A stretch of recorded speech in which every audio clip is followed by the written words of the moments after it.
All right, this next question comes from a Gen Zer, and my heart goes out to them. The question is, will I ever be able to afford a house in the United States?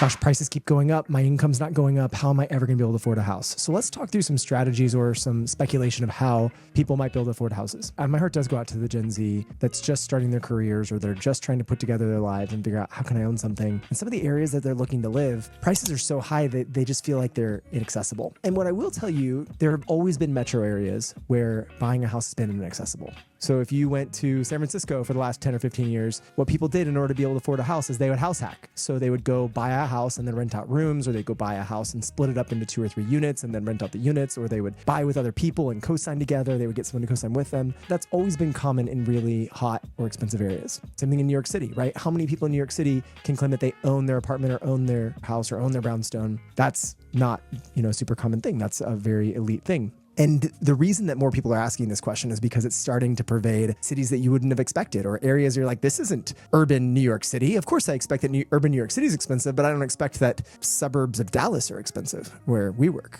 But that's becoming a little bit more common. So then the question you have to ask is there a way that I can house hack? Is there a way that I can build a second unit or buy a house with a second unit in the back, like an ADU, accessory dwelling unit? Could I buy a duplex or a triplex? Could I find something that's not in great shape, and by putting a little bit of sweat equity into it, I get something that's worth more in the future, or that I can afford the payment now? Are there ways that I can get my payment down through seller contributions, like sellers paying closing costs or buying down the rate for me? Can I get a gift for my down payment from someone, whether a family member or friend? Technically, friends, they'd have to be in your account for more than 60 days, but for mortgage lending, but from a family member, you can get a gift letter and use that in your process. So there are some ways. One of the other things that I just want to give an idea or present an idea of is some of the major metro areas have gotten really expensive. And it may mean that more people need to start going into areas where things are more affordable. There are areas where you can have a great quality of life. There's great people, there's great resources, there's even great jobs. Maybe even you do a remote job, or a job where you can work from home, and you go into a more affordable area. There are very affordable areas out there.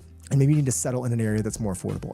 You don't have to, just like in the past, you didn't have to live in New York City or San Francisco in order to settle down and have a great life. You might want to find an area where you say, where can I find affordable housing still? Because there are neighborhoods, there are cities out there, towns out there where you can still find very affordable homes that fit incomes. So don't get too discouraged. One other stat that I'll give you, though, that I think is really interesting is we've sort of become expectant that our housing costs are going to be really a small percentage of our income, and that we can spend so much more of our income on travel and experiences and fun things. For the longest time, for this recent last 10 or 15 years when interest rates have been really low, the expense of home was 15, 16, 17, 18% of our income on average.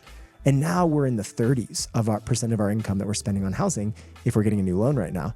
And so I think that's kind of disrupting what people expect that they're going to have to pay on their home. Many people are like, well, I don't want to buy a home. It's too expensive. I can't afford the payment. When really they can afford the payment. It's just a higher percentage of their income than what they are used to paying. So it's just something to think about, that we may want to pay more as a percentage of our income in order to have the quality of life that we want. Back in the 80s, when the interest rates were super high, there was a point where people spent 50% of their income in order to have a house. So just something to think about. But what I would really recommend is actually thinking more about alternative strategies to say, how can I have this? How can I put my money into something that is both hedge against inflation when inflation goes up? When inflation's rising, obviously it rises the prices of hard goods like real estate. So by putting cash there, your cash doesn't devalue by the course of inflation. Your cash is staying with inflation plus potentially appreciation by things going up. So putting money in a hard asset like real estate or other hard assets that appreciate, that's a hedge against inflation. So how could I put my money into real estate? But then also, how do I get the benefit of owning an asset that I get to enjoy or get to use? Like, you don't get to use your stock. You might own it, it might appreciate, and dang, it's appreciated good lately. But real estate, there's something else about it where you can, if you bought the right thing, you can actually utilize it and get benefit from it and enjoy it personally. So just a thought to think about. My heart goes out to you, Mr. Gen Z or Ms. Gen Z. I'd love to help you and give you some tips. Also, maybe there's a path to making more money or finding some alternative income or finding income for a season so you could afford to buy a house. Or maybe there's something like, maybe you build a barn dominium, or maybe you buy something that's a little bit of an alternative housing. So there's some tiny house. Maybe there's some other options there. So let's talk about those things. Please reach out. My name is Matt Templeton. I'm a real estate agent, broker in Texas, in the Dallas-Fort Worth area with Keller Williams Realty. Our team's called Templeton Real Estate Group. We look forward to helping you in the future.